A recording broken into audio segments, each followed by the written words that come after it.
So people were just walking past me the whole time as I was in as I was getting my wheelbarrow on the last day of this journey. A lot happened, but I mean, so many things happened. But this was a moment that I might remember for the rest of my life. Just because I never blame. Oh, like I'm at least 1,000 or 2,000 people were past me in their vehicles as I was doing my journey to get to where I was going, which was a job interview at the time. Pretty much, a lot of people passed by, and I don't blame none of them. I don't blame people if they thought that I was weird. I would, cause I mean, people tell me, hey, you look a bit suspicious or you look sketchy. I'm like, I don't blame you. I probably would think the same if I wasn't me.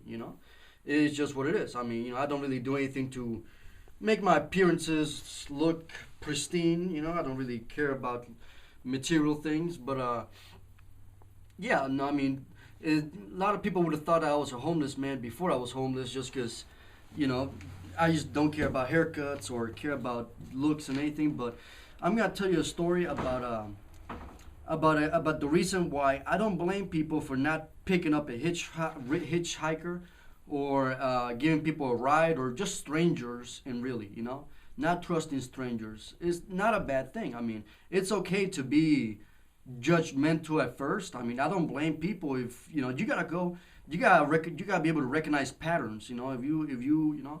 But pretty much one time in Puerto Rico, there was this pastor who was a really good guy. I remember him. I mean, really good guy. He had a really high pitched voice because when he was little, his mom was cooking with boiling water, and then she accidentally knocked the boiling water as he was nearby, and he swallowed some of the water that was boiling. That would cause him to have a really high pitched voice for the rest of his life. Not a feminine voice, just a really cartoonish high pitched voice. And they used to call him, I think, if I'm correct, if I'm Pito or Pollito, that means chick in Spanish, like chicken, like little. Just because he sounded high pitched in his voice. And one day he was riding his vehicle, and pretty much some woman stopped him asking for help or something. And pretty much when he stopped, two guys came from the bushes or wherever, or from the wherever they were hiding from, and they went and ambushed him, and they attacked him. And I was a kid when I was told this story, but like, they didn't tell me the details. But that's the last day I ever heard of him. I don't know if they got a gun or a knife or beat him up, whatever. I mean, but the point is, three things you gotta learn from this story. Don't feel bad not trusting strangers. Don't feel bad. It's okay to be nice, but you can't help anybody. You can't help anybody if you're not alive and you're not in your well-being. So I mean, they gotta have their for you to help out people in their well-being. There has to be a being of yourself to be alive to do so. So don't feel bad not trusting people. You don't trust people. Don't beat yourself about it. No, don't feel like, well, Jesus would have done it, and I have to do it. No, it's okay. Ask for forgiveness later, and then pay it off some other way. But pretty much, another thing is, don't go to Puerto Rico unless you have or just really don't.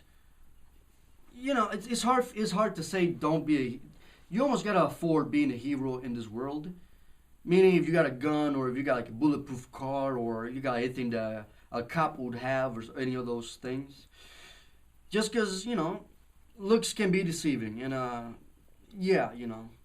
But that's the reason why I never blame anybody for not caring about me when I was homeless, or still am. I mean, I don't really blame people if they don't, I mean, I don't blame you, you got.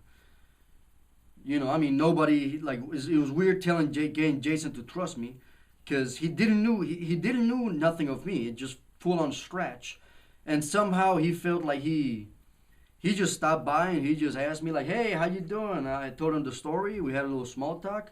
He saw me in the rain with a wheelbarrow. He's like, okay, I'm assuming he probably saw me like Like maybe because I was walking the whole wheelbarrow the whole day.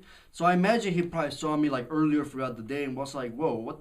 You're telling me that guy rode that wheelbarrow or moved the wheelbarrow from over there to over here? I just saw him like a mile ago, and I just wow." Right? So maybe that's what happened. No, but the point is that he stopped by, we talked, and the bridge was he told me about the bridge, and we found a place for me to stay, and yeah, yeah.